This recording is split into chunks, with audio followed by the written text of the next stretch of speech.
As four presidents presided over war in Afghanistan for the last 20 years, President Joe Biden finally said today, "I stand squarely behind my decision to end this war." This war is not in America's best interest, he said. And American troops should not be dying in a war that the Afghan forces are not willing to fight for themselves. This is Biden's choice. As America stands in the beginning of a very sad chapter in our history, it is not only important to understand why this effort was ultimately a failure, but also to ask ourselves whether waging war to dominate or contain a failed state is a strategy that should be ever pursued again. We know the story of Vietnam. Most of us lived through it.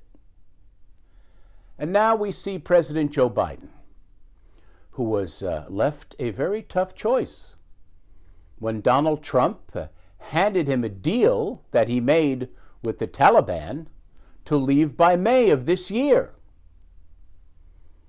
or be back at war with the Taliban.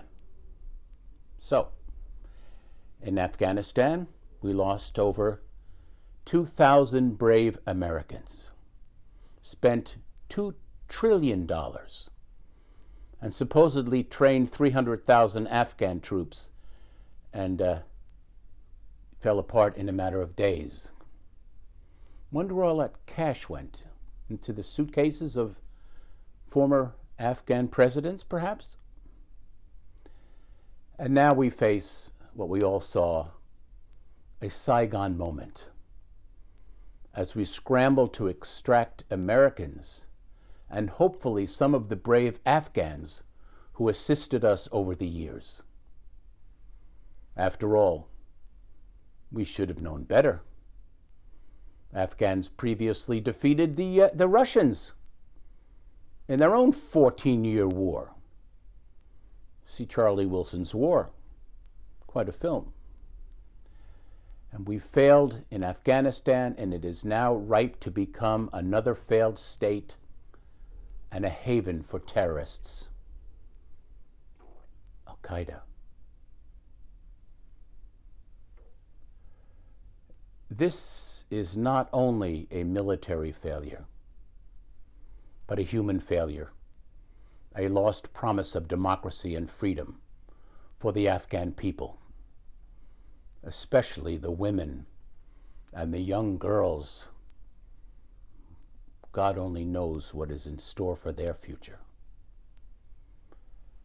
This is clearly a victory for Pakistan, Russia, China, and a defeat for the U.S., our allies, and the West.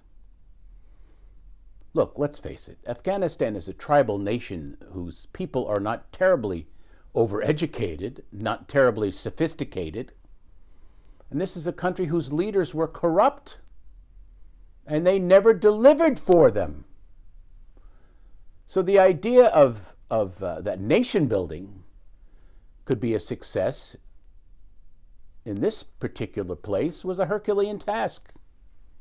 And according to President Biden, was never our mission. Now, why America withdrew is understandable. He made that very clear. Too many years, too many dead Americans going nowhere. But the question is how the withdrawal was handled. That will remain a question. A major question. Was this a failure of intelligence or planning? Or both? As we've seen for ourselves in this country, democracy is not guaranteed, even right here. And in fact, democracy is currently under siege worldwide. It is no accident that Putin's Russia and China have recently met with the Taliban in their own countries. They are eyeing up Afghanistan's rich mineral wealth. Clearly. Totalitarian regimes are on the rise worldwide. Look at Hungary.